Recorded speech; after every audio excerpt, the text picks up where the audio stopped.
YB stays on your neck. Yo, my dons, make sure you hit that like button, comment, subscribe, and obviously hit the bell for notifications. So, we just saw there, Manny juiced Pacquiao, knocking down Keith shot. Keith DeGale Thurman. Now, let me break down how I feel about this fight from the start. Initially, I thought Thurman was doing well. He had the ring generalship. He was always pressing the action at the start. I thought, yep, this looks like almost like a formality.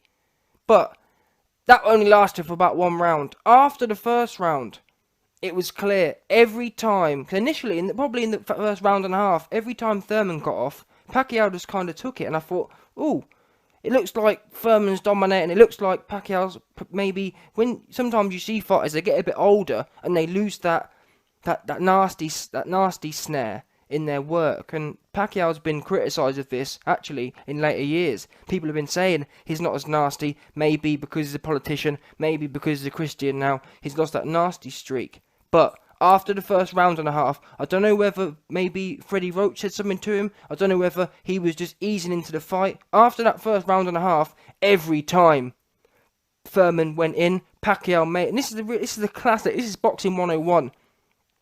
Trainers say this every time, or good trainers, legendary trainers will tell you this. Any time that guy attacks you, you have to attack back. Otherwise, you're getting sunned. Otherwise, you're getting bitched. You can't be getting licked up. So every time, whenever he hits you, hit him back. Holyfield was a fighter who was great at doing this. Every time, if you hit me, I'm going to hit you back. And that quickly disciplines fighters. Especially these young guns who are used to giving it out. Thurman's a guy who's used to giving it out. He's used to being the guy in control. And that quickly, every exchange, Pacquiao was firing back. And I think that took a lot of gas out of Thurman. It really did. I don't think he was expecting this kind of fight. Especially when you think about Thurman beforehand. The work and the devastatingness Thurman was talking about being. He talked about Pacquiao being old, about how he was going to put him into retirement and whatnot. Now, that's all well and good. That's easy to say, but when you're in there, and listen, Pacquiao's combinations were, I noticed Thurman's work, and he's been known as this a bit for a while, but his work's a lot wider, his hooks are wider. Pacquiao was digging them shots. He was digging them. Multiple combinations. Thurman was throwing one or two hooks. Pacquiao was throwing like 4 or 5. It looked like the old Pacquiao, and it kind of scares me to say this, dudes. It scares me to say this, but I think the questions about Pacquiao and Juice have to be aired, man. Someone's got to do it. This is the YB. The YB don't cross no ankles here. We're coming straight to the truth. A spade will be called a spade here. Yeah?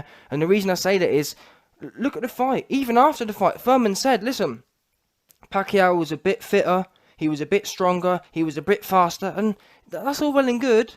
But where has this Pacquiao been for the last 10 years or 5 years or whatever? Where has he been? He's been nowhere. When he fought Broner was a sitting duck, mind you. Broner just stood there. Broner wasn't firing back combination. Thurman came to fight. So my question is it pure chance, the first time Pacquiao's not having VADA testing in a while, that Pacquiao's marching forward, throwing combinations? Why wasn't he throwing them combinations on sitting duck Broner? Broner was a sitting duck. Why wasn't Pacquiao putting this kind of pressure on him? He'd opened him up. You can't open Broner up if you're just throwing ones and twos and being apprehensive. That said, to be fair, Broner is known as a counterpuncher, and he's known as a sharp counterpuncher. So often, to be fair to Pacquiao, Thurman was giving Pacquiao the openings. Thurman, by pressuring the action, Thurman, by letting shots go, gave Pacquiao the holes to fire back, whereas Broner was just sitting back looking to counterpunch, which often creates boring fights. When you've got a fighter who's just literally sitting back looking to counterpunch, it kills the offense of the other guy, because the other guy becomes apprehensive, not wanting to get countered. So it can literally end up being like a sniper off, where there's 1 or 2 shots thrown every now and then. But still, Pacquiao at 40 being able to outlast Thurman and be quicker and be this and be that. However, to be fair to Pacquiao once again, we do know that sports science and whatnot has moved on. I just feel the question has to at least be asked. I don't know whether he's juiced. I haven't got a clue. I'm just asking. I think if people after this fight want to ask questions, especially since there has been no VADA tested, I think them questions are fair to ask. Is it normal for a 40-year-old man to be outlasting a 30-year-old? I wouldn't say so. However, another point which potentially can go in Pacquiao's favour on that note is Thurman, he ain't looked too sharp in his last fight. I forgot the guy's name. Was it Vargas? I don't know. Whoever it was. In his last fight, he didn't look too sharp. He was being caught. He looked rugged. He looked, and he's, to be fair, Thurman's always looked a bit ungainly. I've felt he's never been the most structured and tight. He's always, as an example, he got caught by Luis Collazo with a body shot. So he's always been known as there are holes. And I think in this fight against Pacquiao, what was it, the 10th or the 8th or 9th round, he got caught with a stinging body shot, and that rattled him. He's always been a bit loopy, a bit wide with everything, which enables people, short fighters, to get in there and sting him with a shot. So, with that in mind, great fight though. That's another thing I forgot to mention at the start of this video. It was a great fight from the start. This here is what people want to pay for. That there is what people want to pay for. Thurman got his nose busted, but he kept fighting. Thurman was tired, he kept fighting. Pacquiao kept fighting. A proper good scrap that was. I'll say that. Fair play to both men. That there was worth paying for. 100%. A proper fight. A good technicals and a good scrap. There wasn't one knockdown, but it was really good scrap. Banging. Whenever Thurman threw, Pacquiao ended up throwing. And yeah, that's all, ultimately, like Thurman says, what it came down to, Pacquiao just had that little bit extra. And Thurman, especially towards the end of the last few rounds, Thurman's cardio just started fading. His shots looked really laboured and slow. Pacquiao's really maintained his pace, which once again worries me. I question that.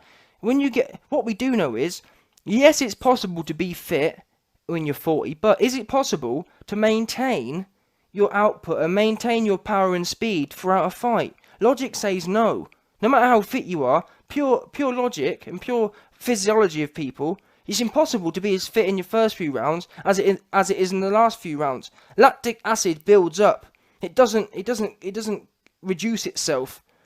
Fitness can help keep your lactic acid levels low, but it doesn't. Bottom line is, it increases as each round goes by, as your output adds up. So I don't know. Bottom line is, Thurman or Pacquiao, either one of them could have been juiced or whatever. That's their business. They choose to sign that contract, whatever. I just feel this day and age, testing needs to happen. Anyway, the last thing I'll say is, where does Pacquiao go from here? On that performance, he looks good, but there's holes there. I don't think I'd be intrigued to see, because we do know, not to be fair, but Errol Spence as an example. People are obviously going to be talking about the Spence versus Porter winner versus Pacquiao, but one thing we do know is Errol Spence ain't no Thurman, and he's not no Adrian Broner either. Errol Spence will give Pacquiao holes to put them 5-punch combinations in. However, Thurman's never been that heavy-handed. He's been more of a technical IQ puncher. Yeah, Thurman will knock people down, but he knocks you down more because, oh, I didn't see that. Oh, he snuck that in. That makes sense. He uses IQ to get the knockdowns. He's not a brute force puncher. I feel Errol Spence is more of a brute force guy. Yes, he has IQ, but he has brute force. However, that said, Mikey Garcia, a 130-pounder, he couldn't put down. But, like always, Garcia was tucked up. Pacquiao's going to give him holes. Errol Spence is going to give Pacquiao holes. That could be another barn burner, I think, anyway. But is Pacquiao going to want that fight at 40? I don't think so. I don't. Especially not with VADA testing. That's what we do know. But anyway, great fight. Thurman, he wants to rematch. Will he get it? I think it's possible, depending on how well the pay-per-view does. If this pay-per-view did well, then they'll likely do it again, because Pacquiao will be licking his chops thinking, why not? Why not have another crack? Especially he might have made 10 million from this fight.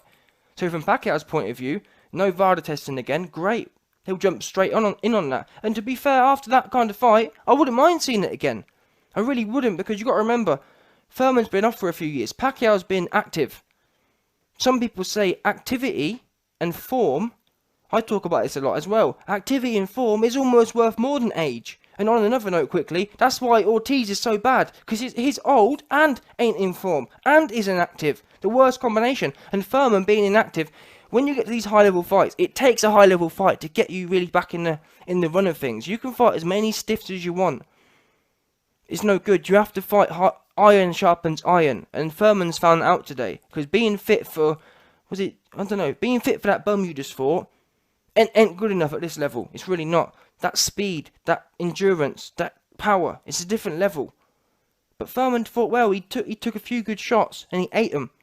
and he got caught. And actually, before I go, that's a point. Let me talk about the knockdown. The knockdown was classic. The knockdown was a classic. Thurman got caught, squared up. He was walking back, crossing his legs, chin in the air. One thing Floyd Mayweather did well, whenever he moved backwards, he'd either have both of his hands on his head like earmuffs, or he'd be in the shoulder roll position, stepping back. Thurman stepped back, chin in the air, hands down, and got clipped. I think it was a left hand. Yeah, straight. Clipped him. It was a nice. These are the shots I really like to see. It wasn't a brute force. Pacquiao didn't launch him. It just clipped it. It chipped his chin, and you see his chin go whip. It reminds me of like a, what's the word? You know when you open a door, and it's one of them spinny handles where you have to like twist it. It was like that. It's like a little. It's like a lever. It went. A little slight twist, and his lights just went out. I love that. It's so beautiful to see. I don't know what it is. It's like a little twist. What's the word? Yeah, I don't know how to explain it, but it's like a little a mechanical motion. His chin goes left and right, and then on the way back, he's just out. Turns his lights off. Whip, whip, whip, whip. Out. Dude's out. Pacquiao, Thurman was out. He wasn't knocked out, but his lights went off and on. It was a quick reset, a soft reset, and he came to again. But wicked fight. I didn't pay for it, but I would pay for it again. Let me know your thoughts below.